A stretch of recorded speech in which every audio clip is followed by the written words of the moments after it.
재난 기본소득으로 출발했던 전 국민에게 100만 원을 주자는 논의가 결국 현실화됐습니다. 당초 계획대로 전 국민까지는 아니고 1인당 100만 원도 아니지만 상당한 예산이 긴급 재난지원금으로 현금과 비슷하게 국민에게 돌아갑니다. 이 대상이 누구냐에 폭발적인 관심이 몰려들면서 소득 분위를 알려주는 정부 사이트는 어제 한때 사용자들이 몰려 접속이 마비되기까지 했는데요. 이번에 이렇게 한 번도 가보지 않은 길을 걷게 된 셈인데 얼어붙은 내수와 경제를 살리는 한 수가 될 수 있을지, 그리고 자연스럽게 따라올 수밖에 없는 재정 문제는 괜찮은 건지 전문가와 함께 이야기 나눠보겠습니다. 양준석 가톨릭대학교 경제학과 교수 나왔습니다. 교수님 안녕하십니까? 안녕하세요. 네, 먼저 이번 대책의 내용부터 좀 짚어보겠습니다. 이 소득 상위 30%를 제외한 나머지 70%에게 전부 다 돈과 비슷한 거를 주겠다, 뭐 이런 내용인데 4인 가족 기준으로 100만 원을 지급하고 또 중위소득 150%가 기준이면서 뭐 현금은 아니지만 뭐 상품권 같은 종류로 혹은 가상화폐, 지역화폐 같은 것들로 주겠다. 뭐 이런 식으로 이제 대책이 좀 나왔는데 우선 이번 대책에 대한 간략한 평가 좀 부탁드리겠습니다. 예, 이게 아무래도 긍정적인 효과는 있기 때문에 너무 심하게 비판하기는 싫지만은 조금 좀 놓친 기회가 좀 있지 않나 생각합니다. 예.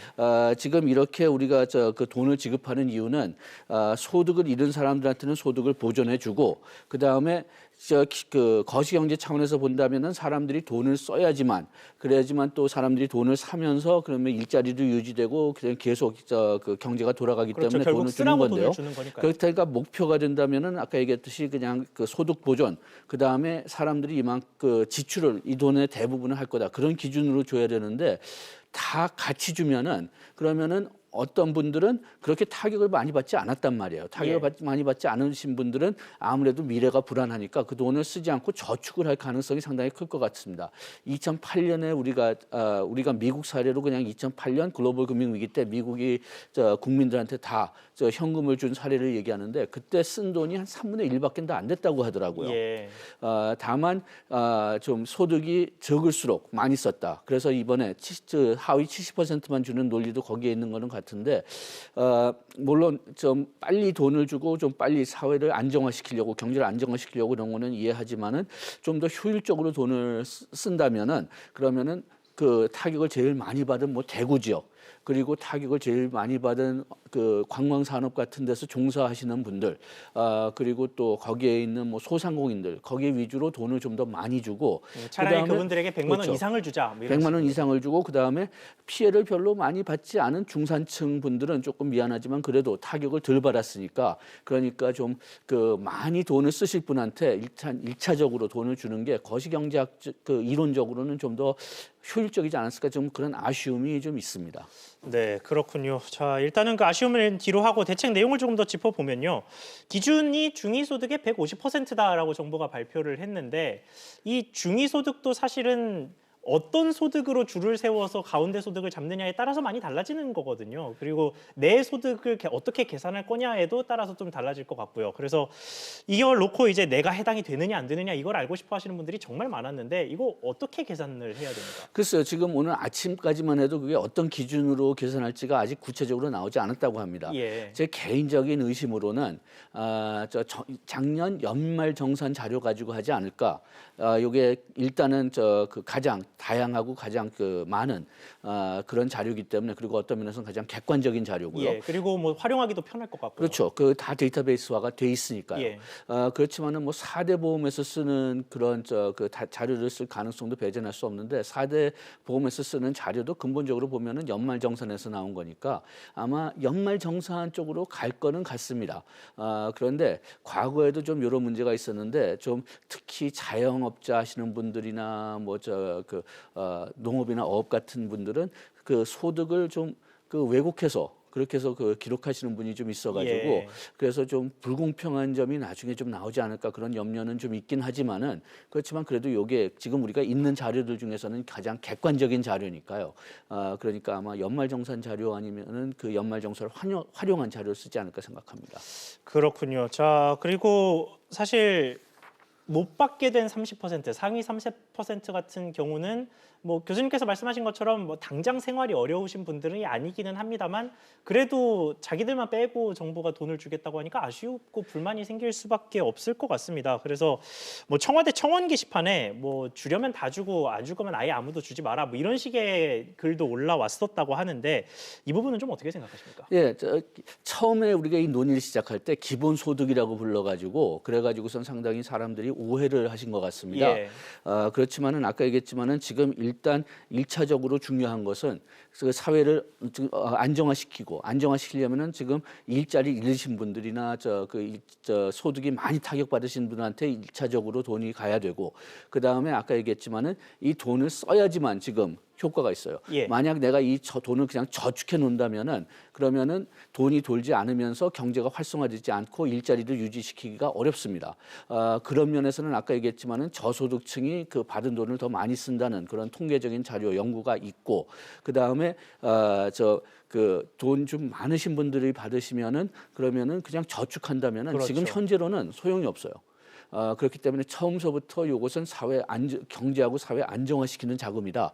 이것은 예를 들어서 내가 지금 일자리 잃었는데 이 100만 원을 받으면은 그러면은 과거 썼던 습관, 내가 월세 같은 거 내야 된다는 먹을 그런 것도 데에서 먹어야 될 거고요. 그런 거에 계속 쓸 겁니다. 그렇기 때문에 이 돈이 그렇게 타격을 받으신 분들이나 저소득층한테 가야지만 이게 쓸 가능성이 더 크거든요. 그런 차원에서 이제 사회 안정화 그런 차원에서 그리고 또 우리의 지출을 유지한다. 그런 차원에서 처음부터 설명을 했어야 됐는데 이게 기본소득 그렇죠. 틀로 시작이 약간, 들어가니까 그러니까 상당히 많은 분들이 돈의 어떤 필요성을 좀 오해하시는 것 같습니다. 그렇군요. 자, 그런데 사실 처음에는 재난기본소득이라는 말이 나왔을 때 이게 현실성이 있겠느냐라는 의구심도 함께 나왔던 게 사실이거든요. 그런데 이게 사실 우리나라만의 논의가 아니게 되면서 지금 이 70% 하위 70%에게 지급하겠다는 결론까지 도출이 된 것 같은데 뭐 미국은 물론이고요. 일본, 홍콩 이런 곳에서도 뭐 규모와 내용은 조금씩 다르지만 유사한 현금성 지원 방안들이 좀 나왔습니다. 그래서 이 부분 이게 세계 각국에서 비슷한 대책을 내놓는 현상에 대해서는 좀 어떻게 해석하십니까? 미국 같은 경우는 좀 우리하고 좀 상황이 좀 다른 면이 있습니다. 예. 거기서 지금 통계에서 많이 나오고 있지만은 지금 지난주에 실업 보험을 신청한 사람들이 지금 300만 명 이상이 나와 있는데 예. 2차 대전 이후에 보면은 한 주일 이상에 20만 명 이상이 나온 적이 없어요. 아, 네. 그리고 글로벌 금융 위기 같이 그렇게 실업이 심했다는 때도 한 달에 80만 명 이상 나가지가 않았습니다. 그런데 300만 명 300만 명 나왔으니까 이거는 지금 거의 대공황 20년대 30년대 대공황 수준이에요. 예. 거기에다가 우리나라 같이 일자리 보호가 잘 안 돼 있고 그다음에 뉴욕하고 캘리포니아 일부만 비교하면은 전국적으로 코로나 독감 일어나는 속도가 다 비슷합니다. 예. 그런 차원에서 그리고 또 빨리 돈을 줘야 되겠다. 그런 차원에서 어떤 면에서는 섬세한 핀셋을 희생하고 그냥 다 일단은 주자. 그렇게 답이 나온 거죠. 그러면 취지가 우리나라랑 비슷하다라고도 볼 수 있을 것 같은데요. 취지가 우리나라하고 좀 비슷한데 좀 차이가 뭐냐면은 핀셋하고 속도하고 좀 트레이드오프를 한 거죠.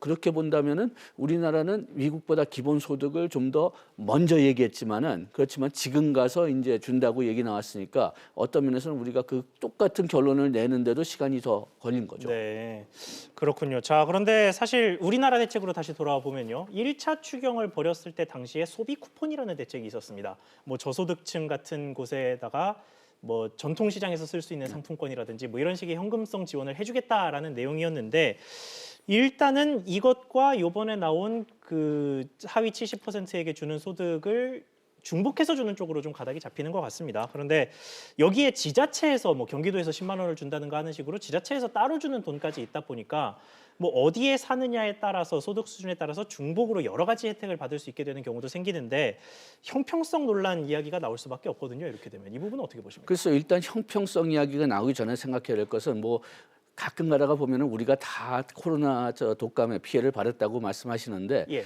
그런데 따져 보면은 진짜 좀 다르게 받았습니다. 대구 경북 같은 지역이 굉장히 심하게 받았고 예. 그다음에 물론 관광 산업에 있는 분들 훨씬 더 심하게 받았고 그렇게 공평하게 그냥 다 똑같이 피해를 받은 게 아니거든요. 예. 그런 차원에서는 다 차별적으로 보호를 받는 그런 정당성이 있고 그다음에 두 번째로는 아까 얘기했지만은 지금 좀 그 가난하신 분들은 돈을 쓸 가능성도 좀 더 크고 그다음에 이번에 타격을 받았을 가능성도 조금 더 크고 그래가지고선 그쪽에 지원이 더 가는 것은 어떤 면에서는 당연하다고 생각하는데 지역별로 기본소득을 더 주는 것은 그거는 조금 좀 조심해야 될 필요가 있을 것 같습니다. 예. 왜냐하면은 지금 현재 봐서는 지역별로 그 기본소득을 주는 데하고 코로나 독감이 많이 타격을 받았던 데하고 관계가 없는 경우도 그렇죠. 꽤 뭐 있거든요. 경기도가 초창기에 대구 경북 같은 지역은 아니니까요. 예, 그렇게 되니까 이게 좀 불공평하다, 뭐 불공평하다 그렇게 얘기할 수 있는 그 원인도 아마 거기에 있을 거라고 보는데, 그거는 뭐 근본적으로는 우리가 지방자치 체제로 넘어간다면은 할 수 없을 것 같아요. 그거는 지방자치장이 할 수 있는 권한이고, 지방자치장이 그러면은 할 수 있는 여력이 있다면은 그거는 우리가 어떻게 막을 수가 없는 거니까요. 그럼에도 불구하고 만약 이렇게 뭐 자기 지역에 그 기본소득을 줘가지고선 재정이 약해졌다, 지방자치 재정이 약해졌다.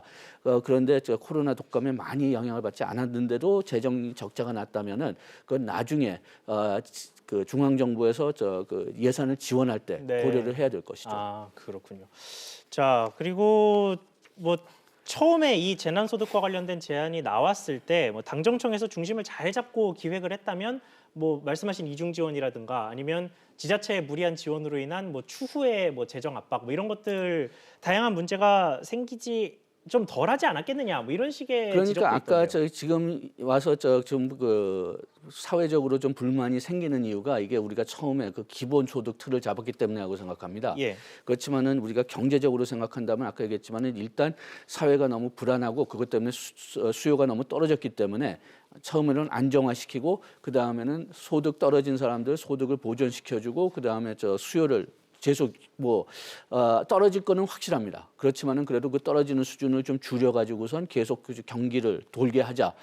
그게 주요 목적이 돼야 되고 지금도 아마 그게 주요 목적이 돼야 될 것입니다. 그렇다면은 다 공정하게 똑같은 돈을 받아야 된다는 것은 좀 이론에 안 맞거든요. 그렇군요. 알겠습니다. 자, 그러면 기업 이야기로 좀 넘어가서 이야기 나눠보겠습니다. 뭐 사실 뭐 우리나라나 해외 전체에서 뭐 이미 경기 침체에 접어들었다 뭐 이런 식의 분석도 나오고 있는 상황인데 기업들의 체감 경기를 국내 기업들의 체감 경기를 보여주는 수치가 나왔습니다. 정부 발표는 아니고 한국경제연구원 수치이기는 한데 역시 좀 아주 안 좋았습니다. 예, 지금 수요가 떨어질 게 너무나 뻔하니까요. 그래서 아까 얘기했지만 지금 우리가 소득을 이렇게 보존시키는 이유도 지금 소득이 들어가기 때문에 수요가 어느 정도 유지될 거다. 그런 예측을 좀 키우기 위해서 지금 이렇게 돈을 준다고 생각하는데 그래도 우리가 또 우리 GDP의 뭐 거의 뭐 45%가 수출인데 지금 수출은 당장 2분기, 3분기에는 잘 안 될 것이 그냥 너무나 뻔하게 나오니까 그러니까 이런 기업들의 미래에 대한 예측이 좀 떨어질 수밖에 없다. 그렇게 생각하고 이번에 코로나 독감이 상당히 좀 어려운 문제가 될 수 있는 게 우리나라가 코로나 독감을 어느 정도 이제 통제를 해가지고선 내수가 회복된다고 해도 그때 아마 수출이 또 잘 안 될 겁니다. 예, 해외가 문제니까요. 예, 그래가지고선 이게 좀 대상이 바뀌지만은 그래도 기업들의 문제는 계속 뭐 금년에 지속되지 않을까 그런 걱정이 됩니다. 네, 알겠습니다. 오늘 말씀 여기까지만 듣겠습니다. 지금까지 양준석 가톨릭대학교 경제학과 교수와 이야기 나눠봤습니다. 교수님, 오늘 말씀 감사합니다. 고맙습니다.